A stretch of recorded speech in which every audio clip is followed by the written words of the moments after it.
Hi friends. तो आज के इस वीडियो में जो है हम लोग एनटीपीसी जो कि अंडर ग्रेजुएट लेवल है, इसके लिए जनरल स्टडीज के जो है वन लाइनर क्वेश्चन पढ़ेंगे। और ये क्वेश्चन किससे संबंधित हैं? तो ये क्वेश्चन संबंधित हैं हिस्ट्री से। तो हिस्ट्री के टॉपिक को आज हम लोग पढ़ेंगे।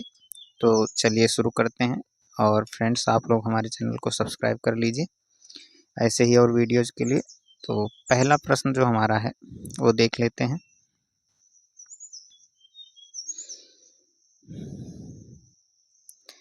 पहला प्रश्न है, वास्को डी गामा जो है ये भारत में किस बंदरगाह पर पहुंचा था? और ये कब पहुंचा था? तो 1498 में।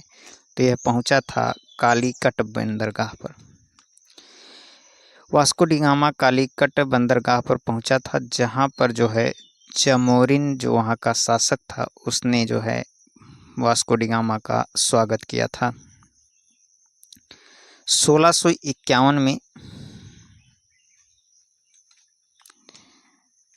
1651 में पहला अंग्रेजी कारखाना किस नदी के तट पर स्थापित किया गया था? तो यह स्थापित किया गया था हुगली नदी के तट पर। तो 1651 में बंगाल में जो पहला कारखाना था वो किस नदी के तट पर स्थापित किया गया था? हुगली नदी के तट पर। अच्छा, इसको बनाने की अनुमति किसने दी थी? तो यह दी थी शाह शुजा ने। किसने दी थी? शाह शुजा ने। अगला प्रश्न है कि भारत के पूर्वी तट पर अंग्रेजों ने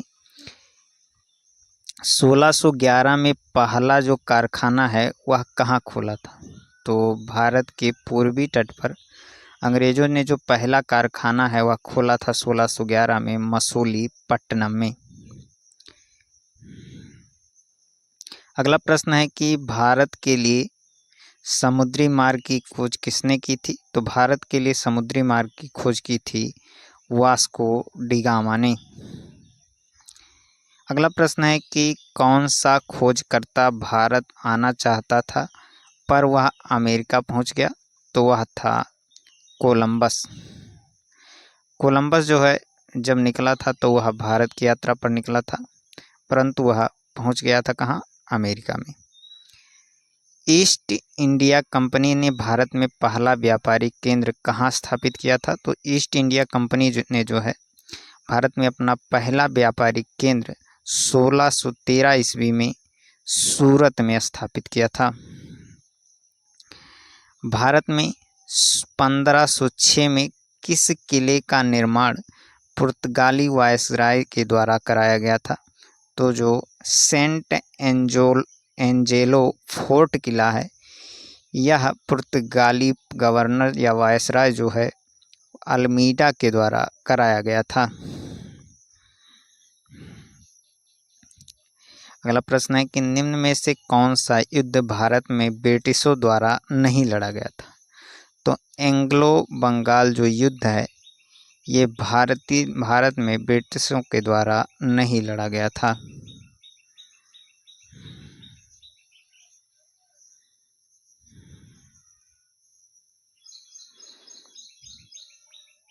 अगला प्रश्न जो है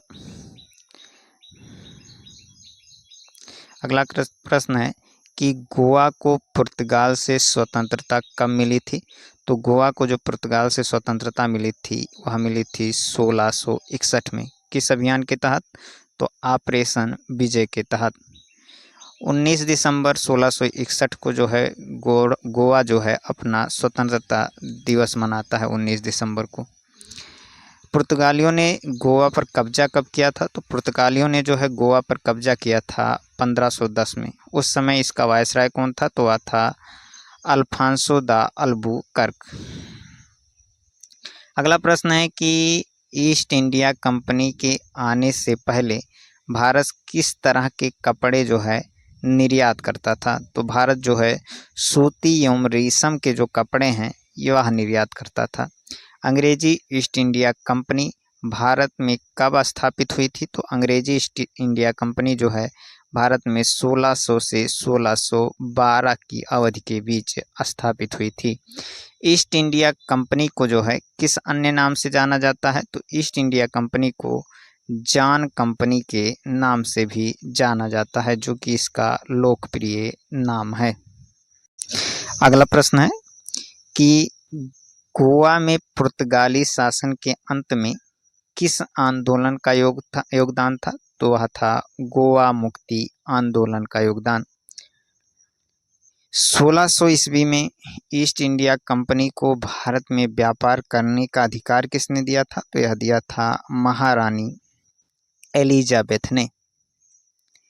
स्वतंत्रता से पूर्व निम्न में से कौन सी फ्रांसीसी कॉलोनी नहीं थी? तो जो पटना और गोवा है, यह फ्रांसीसी कॉलोनी नहीं थी।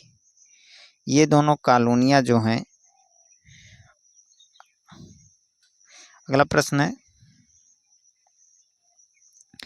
कि पानीपत के तीसरे युद्ध में अहमद शाह अब्दाली ने किससे जो है युद्ध किया था? तो पानीपत के तृतीय युद्ध में, जो कि हुआ था 1761 ईसा पूर्व में, जो कि 1761 में हुआ था, इसमें अहमद शाह अब्दाली की सेना और मराठाओं के बीच युद्ध हुआ था। आसफी इमामबाड़ा जो है ये कहाँ है? तो आसफी इमामबाड़ा लखनऊ में है। इसका निर्माण जो है 1784 ईस्वी में नवाब असफुद्दौला द्वारा करवाया गया था।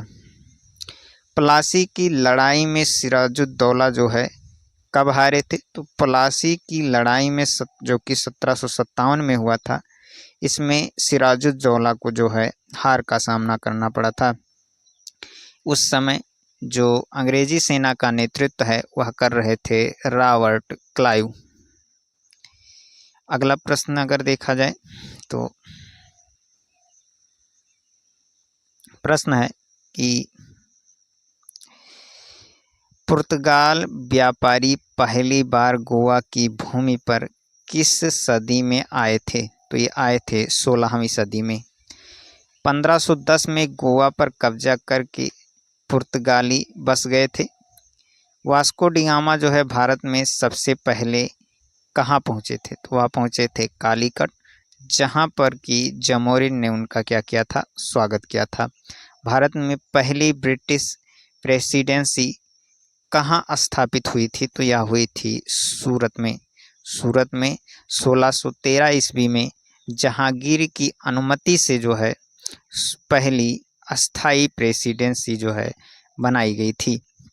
1680 में शिवाजी के बाद सिंहासन पर कौन बैठा था? तो वह बैठे थे संभाजी महाराज। शिवाजी के मृत्यु के बाद उत्तराधिकारी युद्ध में जो है संभाजी ने अपने सौतेले भाई राजा राम को हराकर सिंहासन पर विजय प्राप्त की थी। प्लासी का युद्ध जो है किसके बीच में हुआ था? तो जो प्लासी का युद्ध है या बंगाल के नवाब और ईस्ट इंडिया कंपनी के बीच में हुआ था। बंगाल के नवाब कौन थे? तो वह थे सिराजुद्दौला। कब हुआ था? 1757 में। अगला प्रश्न है कि प्लासी के युद्ध में किसने ईस्ट इंडिया कंपनी से युद्ध किया था? तो वह किया था सिराजुद्दौला ने। प्लासी के युद्ध में ईस्ट इंडिया कंपनी की सेना का नेतृत्व किसने किया था? तो वह किया था रॉबर्ट क्लाइव ने। प्लासी की लड़ाई किस वर्ष हुई थी? तो प्लासी की जो लड़ाई है वह हुई थी 1757 में। हैदराबाद का अंतिम निजाम कौन था? तो वह था मीर उस्मान अली खान। कौन था? मीर उस्मान अली खान। और हैदराबाद का विलय भारत में कब किया गया था? तो हैदराबाद का जो विलय है वह भारत में किया गया था 1948 में ऑपरेशन पोलो के तहत।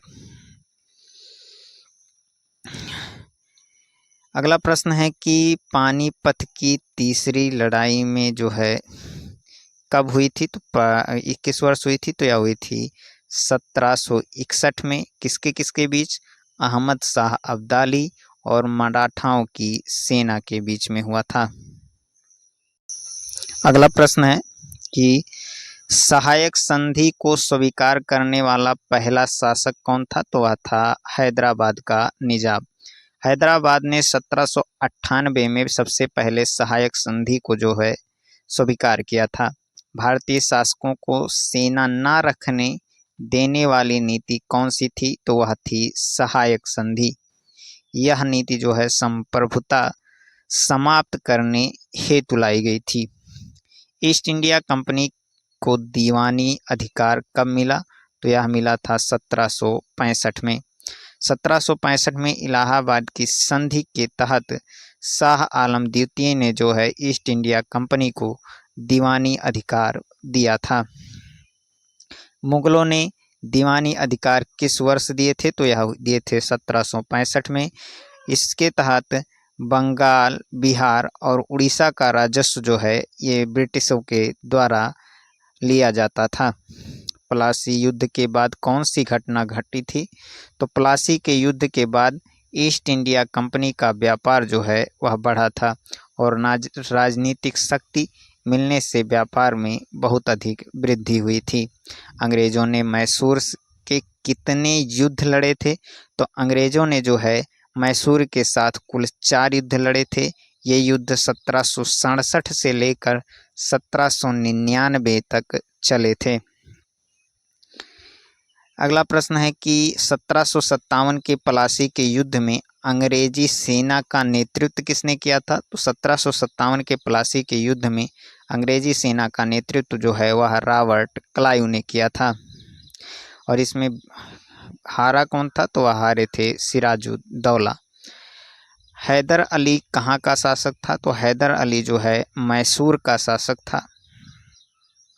और यह मैसूर का शासक कब बना था? तो यह बना था 1761 में। 1761 में शासक बना था और 1767 से ही इसने अंग्रेजों के विरुद्ध युद्ध करना शुरू कर दिया था।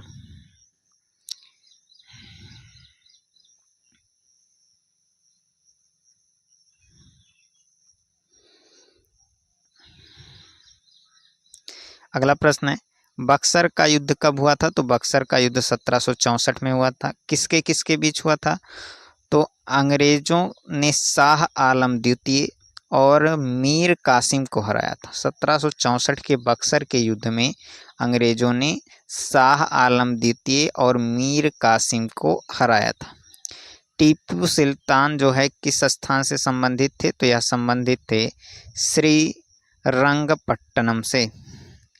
यह उनकी क्या थी? राजधानी थी। 1838 के त्रिपक्षीय संधि पर किसने हस्ताक्षर किए थे? तो 1838 की त्रिपक्षीय संधि पर जो है लॉर्ड ऑकलैंड, रणजीत सिंह तथा शाह सूजा ने जो है हस्ताक्षर किए थे।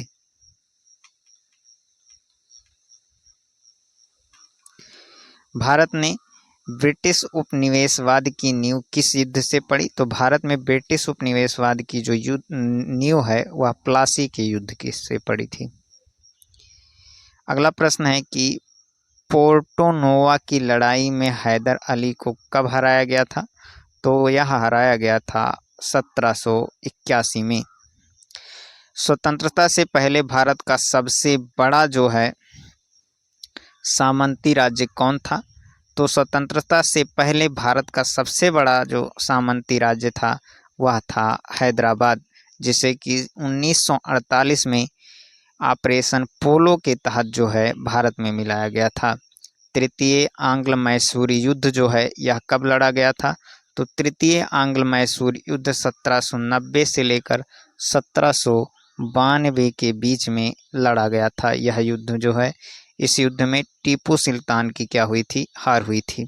तृतीय आंग्ल मैसूर युद्ध में कौन सी सहायक संधि कौन सी संधि हुई थी?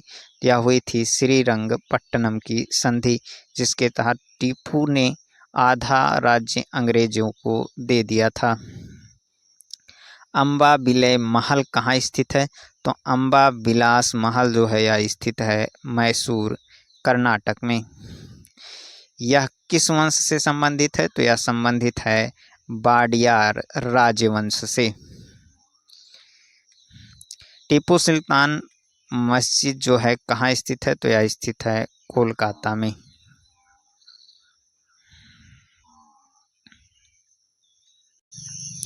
अगला प्रश्न है कि स्वतंत्रता के समय भारत में आम जनता के लिए कौन सी सेवा उपलब्ध नहीं थी, तो कॉल सेंटर जो है यह उपलब्ध नहीं थे। कॉल सेंटर सेवाएं जो हैं 21वीं सदी की हैं, स्वतंत्रता के समय ये उपलब्ध नहीं थी। स्वतंत्रता के समय कृषि की स्थिति को लेकर कौन सा कथन गलत है, तो जमींदारों ने किसानों की मदद की थी, ये कथन जो है गलत है। जमींदारों ने केवल लगान वसूलने में रुचि ली, सुधार में नहीं।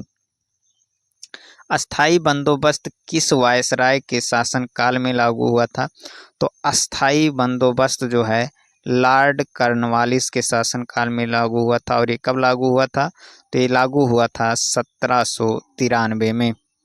जॉन शोर की योजना पर लॉर्ड कॉर्नवालिस ने इसे लागू किया था। अस्थाई बंदोबस्त किस वर्ष अमल किया गया था, तो 1793 में। दादा भाई नौरोजी जो है ब्रिटिश में जो है संसद कब चुने गए थे, तो यह चुने गए थे 1892 में। दादा भाई नौरोजी जो प्रथम भारतीय थे जो कि ब्रिटेन में संसद चुने गए थे। कब चुने गए थे, तो 1892 ईस्वी में। भारत की प्रति व्यक्ति आय की गणना सबसे पहले किसने की थी, तो यह की थी दादा भाई नौरोजी ने। सन 1867 में अपनी पुस्तक poverty and un British rule in India में इन्होंने भारत में प्रति व्यक्ति आय की गणना की थी। भारत में गरीबी की अवधारणा पर पहले चर्चा किसने किया था, तो यह किया था दादा भाई नौरोजी ने। भारत की पहली कपड़ा मिल कहाँ स्थापित हुई थी, तो यह स्थापित हुई थी कलकत्ता फोर्ट ग्लस्टर में। और यह कब स्थापित की गई थी, तो 1818 में, लेकिन यह सफल नहीं रही। अगला प्रश्न है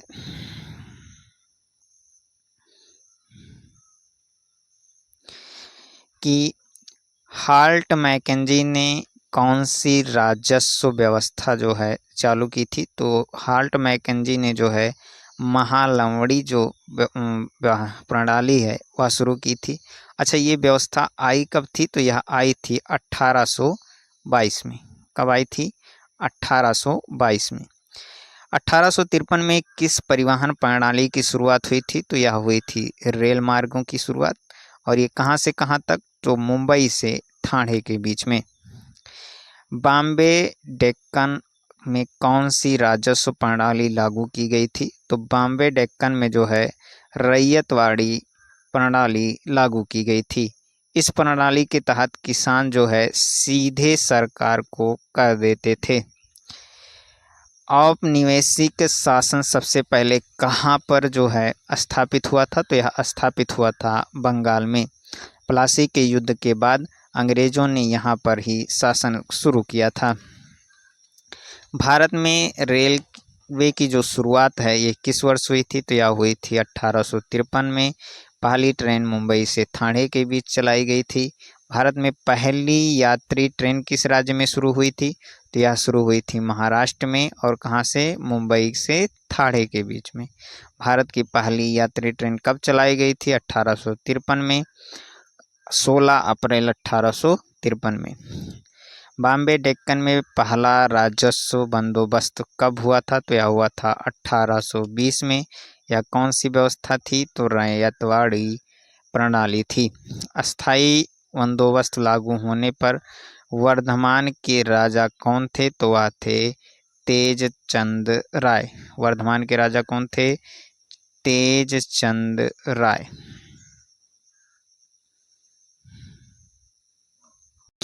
तो आज के ही लिए इतना ही।